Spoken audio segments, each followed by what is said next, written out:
যাবলৈ আমি নিৰ্দেশ প্ৰদান কৰিছো অন্যথা আমি তাৰ এখন যুৱ তাৰ পৰা নিজৰ ইয়াৰ থলুৱা মানুহৰ বিয়া পাতিছে বিয়া পাতি পানি তেখেতে ইয়াত বেলেগ মানুহৰ পৰা থলুৱা পইচাটো ঘূৰাই দিওঁ মাটিটো মানে তেখেতে থমে বুলি কৈছিলে তো আমাৰ ল'ৰা বিয়া গৰাকী মানে বুজাই নিয়া হয় তেখেত নগাঁও ডিষ্ট্ৰিক্টৰ তেখেতে কি কৰিলে হেংদাং উদিত হৈছে গতিকে আমি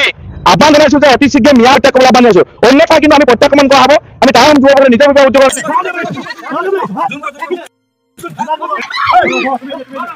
সম্প্ৰীতি কথা নাহে মিয়াৰ লগত নো কম্প্ৰমাইজ যিসকল ব্যক্তিয়ে মিয়াৰ পক্ষত থিয় দিব আমি তেওঁলোকক কিন্তু ঘূৰাই নিওঁ স্পষ্ট কথা কালি চৰাইদেউত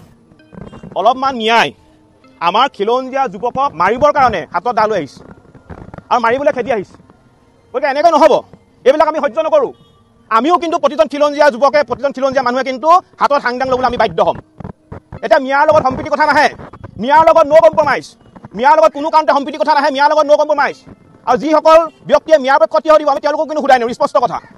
আমাৰ অসমত থাকিব অসমৰ মাটি পাই বায়ু সেৱন কৰিব আৰু আমাৰ অসমীয়া যুৱকক ন্যায় কাটিবৰ কাৰণে হাতত দা লৈ আহিব এইবিলাক কথা হ'ল নেকি আমি কি চাই থাকিম নেকি আমিও কিন্তু প্ৰতিজন খিলঞ্জীয়া কিন্তু হাতত কিন্তু হেংদাং ল'বলৈ আমি বাধ্য হ'ম আৰু এটা স্পষ্ট কথা আজি উজনি অসমত সকলো জাতীয় জনগোষ্ঠীয় দল সংগঠন ঐক্যবদ্ধ হৈছে হিংসক কিন্তু জোকাই লোৱাৰ এই পৰিণাম কিন্তু অতি ভয়ংকৰ হ'ব এতিয়া দয়া আৰু ক্ষমাৰ কথা নাহে বৰঘৰত যেতিয়া মিয়া সোমাইছে মিয়াক আমি খেদিমেই আজিও ৰাতিপুৱা আমি জাতীয় সংগ্ৰামী অসমে 50 জনতকৈ কিন্তু অধিক সন্দেহযুক্ত নাগৰিক আমি উজনি অসমত খেদা পঠিয়াইছোঁ আমাৰ স্পষ্ট কথা আমাৰ লক্ষ্য উদ্দেশ্য এটাই যেতিয়ালৈকে আমি বাংলাদেশী উজনি অসমক খেদিব নোৱাৰোঁ তেতিয়ালৈকে আমি শান্ত নহওঁ আৰু উজনি অসমৰ সম্পূৰ্ণৰূপে আমি বাংলাদেশী মুক্ত কৰি এৰিম আৰু মিয়া এইটো কথা স্পষ্টকৈ জানি লওক এতিয়া মিয়াক কোনো শক্তিয়ে কিন্তু বচাব নোৱাৰে এইবাৰ মিয়াক কোনো শক্তিয়ে বচাব নোৱাৰে আৰু যি দুই এটা মিয়া এতিয়া উজনি অসমত লুকাই চুৰকৈ সোমাই আছে অতি শীঘ্ৰেই উজনি অসমৰ পৰা প্ৰত্যাগমন কৰক অন্যথা আমি যদি যাবলৈ হয় আমি যদি হাতে লোটে পাবলৈ হয় কিন্তু অৱস্থা বেয়া হ'ব আৰু অহা কাইলৈ অসমৰ কেইবাটাও জাতীয় জনগোষ্ঠীয় দল সংগঠনৰ মাজত এখন সভা হ'ব আৰু এই সভাখনত সিদ্ধান্ত লোৱা হ'ব মিয়াৰ বিৰুদ্ধে কঠোৰ সিদ্ধান্ত গ্ৰহণ কৰা হ'ব স্পষ্ট কথা